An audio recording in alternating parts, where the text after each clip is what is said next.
सबकी मनोकामना पूर्ण करने वाली श्रेष्ठ कोई पूजा हो तो उसको पार्थेश्वर पूजा कहते हैं। जो मिट्टी में से शिवलिंग निर्माण करते हैं उसको कहते हैं पार्थेश्वर पूजा। आज मैंने थोड़ा संशोधन किया है कि हम सभी जो शिव भक्त हैं, जो महादेव की परंपरा में नहीं है उसको तो कुछ पता ही नहीं, जो शिव भक्ति की परंपरा में उसके लिए मिट्टी में से जो शिवलिंग हम निर्माण करते हैं उसकी महिमा अनंत महिमा है। सभी ऋषि मुनियों ने भी अपनी कामना मनोकामना पूर्ण करने के लिए पार्थेश्वर महादेव का पूजन किया है। राम जी ने तो पार्थेश्वर महादेव का पूजन किया, लेकिन राम के पिताश्री दशरथ जी ने भी पार्थेश्वर महादेव का ही पूजन किया। राम जी की मातोश्री ने भी पार्थेश्वर महादेव का ही पूजन किया। और महादेव के भक्तों के लिए श्रेष्ठ कोई पूजा परंपरा और कामना और मनोकामना पूर्ण करने वाली कोई पूजा है तो पार्थेश्वर महादेव की पूजा है, जो मिट्टी में से शिवलिंग निर्माण करते हैं। ऐसे बहुत सारे शिव भक्त को हमने देखा है, नित्य पार्थेश्वर महादेव का पूजन करते हैं। और 12 ज्योतिर्लिंगों में ज्यादातर ज्योतिर्लिंग की तो गर्भदृष्टि से देखें तो सभी पार्थेश्वर शिवलिंग का ही प्रादुर्भाव है। सोमनाथ महादेव को देखें, महाकालेश्वर से लेकर घुश्मेश्वर तक सभी महादेव जी अनुग्रह लोकानाम लिंग रूपेण सतमः, जगत पर अनुग्रह करने के लिए भगवान शिव स्वयं पार्थेश्वर लिंग में से प्रकट हुए हैं। मिट्टी में से शिवलिंग निर्माण किया जाता है, कामना मनोकामना पूर्ण करते हैं और मनुष्य मात्र का मंगल और कल्याण करने वाली एक परंपरा पार्थेश्वर परंपरा है। हमने बहुत बार कथा में कहा है कि जैसे आप घर के अंदर भगवान सत्यनारायण की कथा करते हैं, वैसे कभी कभी पार्थेश्वर महादेव पूजा उत्सव करना चाहिए, लेकिन बहुत कम हो रहा है। भगवान सत्यनारायण की कथा तो हम पूर्णिमा के दिन कोई विशेष कोई प्रसंग हो, घर में उत्सव हो तो हम करते हैं, लेकिन दक्षिण भारत में जैसे हम भगवान सत्यनारायण की कथा करते हैं वैसे ये लोग पार्थेश्वर पूजा उत्सव करते हैं। यहाँ गुजरात में बहुत कम है, राजस्थान में थोड़ा थोड़ा, उत्तर भारत में नहीं बताया, नहीं समझो।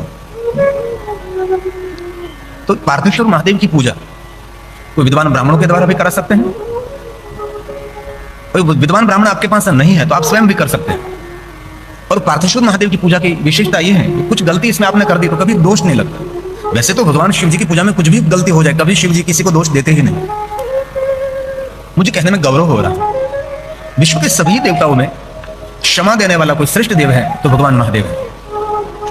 इसलिए शिव जी से कभी डरना नहीं चाहिए, क्योंकि हमारे पिता तो हैं लेकिन जगत के दादा भी हैं। बच्चा पिता से डरता है लेकिन दादा से कभी नहीं डरेगा, दादा की गोद में खेलता है। कुछ वस्तु मांगनी है तो पिता को नहीं कह सकेगा और दादा को जरूर कहेगा, दादा मुझे ये वस्तु चाहिए। पौत्र दादा के पास ज्यादा रहते हैं, और हमने बहुत सारे ऐसे घरों को भी देखा है जिनके घर में दादा और दादी रहते हैं, उसके बच्चे बहुत संस्कार संपन्न रहते हैं, उसको बहुत सारा मार्गदर्शन मिलता है। लेकिन जिनके घर में सिर्फ माता पिता रहते हैं और बेटा बेटी कुछ नहीं रहता, उसके पास समय ही नहीं बच्चों को कुछ मार्गदर्शन करने के लिए। इसलिए महादेव की पूजा परंपरा में कुछ भी गलती हो जाए तो कभी घबराने की जरूरत नहीं है। तो थोड़ा संशोधन है पार्थेश्वर महादेव के बारे में। आइए हम गंभीरता से सुने और आदर के साथ सुने, जैसे हम भगवान शिव का पूजन कर रहे हैं। और कथा ये भगवान के वांग में पूजा है। वांग मतलब वाणी, वाणी के पुष्प महादेव को अर्पण करते हैं। ये पुष्प तो ईश्वर ने बनाया, उसको अर्पण किया, लेकिन वो तो मुरझा जाएगा, लेकिन शब्द रूप जो पुष्प है अमृतत्व को प्राप्त रहता है। शब्द कभी नाश नहीं होता, जो हम बोलते हैं सब कुछ ब्रह्मांड में निरंतर घूमता रहता है। इसलिए शुभ बोले, मंगल बोले। कई लोगों को बोलने का तरीका ही नहीं होता, अशुभ वाणी ही बोलते हैं। कभी नहीं बोलना चाहिए, अशुभ वाणी की क्या बात करें, अशुभ विचार भी नहीं करना चाहिए। तो सुनिए जरा भाव से। शिव महाअंतर्गत जो कोई व्यक्ति हर रोज पार्थेश्वर लिंग की पूजा करते हैं वही महाभाग्यवान है। संसार के सभी भोग को भोग कर, संसार के सभी सुख का भोग कर अंत में भगवान शिव जी का पद उनको मिलता है। और शंकर जी के ऐसे देवता हैं, भोग, भक्ति और मुक्ति तीनों भगवान देते हैं। सिर्फ इतनी संक्षिप्त बात न करके शिव जी मोक्ष ही देते हैं। मोक्ष जीवित में मिलता है और मुक्ति मरने के बाद मिलती है। कहीं कहीं जीवात्मा ऐसे होते हैं पुण्यवान जो जीवित ही मुक्ति को प्राप्त कर लेते हैं। स जीवन मुक्त उच्चते। मैंने बहुत ऐसे महात्माओं को देखा, ऐसे बहुत सज्जनों को देखा, मैंने ऐसे संसारी लोगों को देखा है, धन संपत्ति वैभव होते हैं, इतने इतने मुक्त जीवन जीते हैं। और ये प्रयास करना ही चाहिए, धीरे धीरे धीरे सबसे मुक्त हो जाओ। ऐसे बहुत लोगों को हमने देखा है, इतना धन है, इस धन की तो हम कल्पना भी नहीं कर सकते, इतना धन, लेकिन धीरे धीरे सब कुछ छोड़ देते हैं। बाह्य यात्रा को भूलकर भीतर यात्रा का प्रारंभ कर लेते हैं।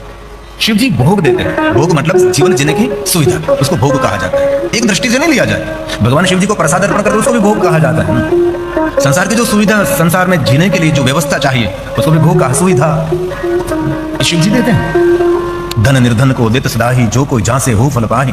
स्तुति के ही विधि करे तुम्हारे हरहु नाथ बचन। शंकर हो संकट के नाशन, विघ्न विनाशन, मंगल कारण, योगी यति गुण ध्यान लगावे। नारद सारद शीश नमावे। नारद और स्वयं माता शारदा जिनके चरणों में निरंतर मस्तक झुकाते रहते हैं, ये माता शारदा। धरती पर जो अभागा होगा उसके हृदय में महादेव के प्रति भक्ति नहीं रहेगी। जो भाग्यवान होगा उसके हृदय में महादेव के प्रति भक्ति। शिव जी की महिमा एक अनंत है, अनादि।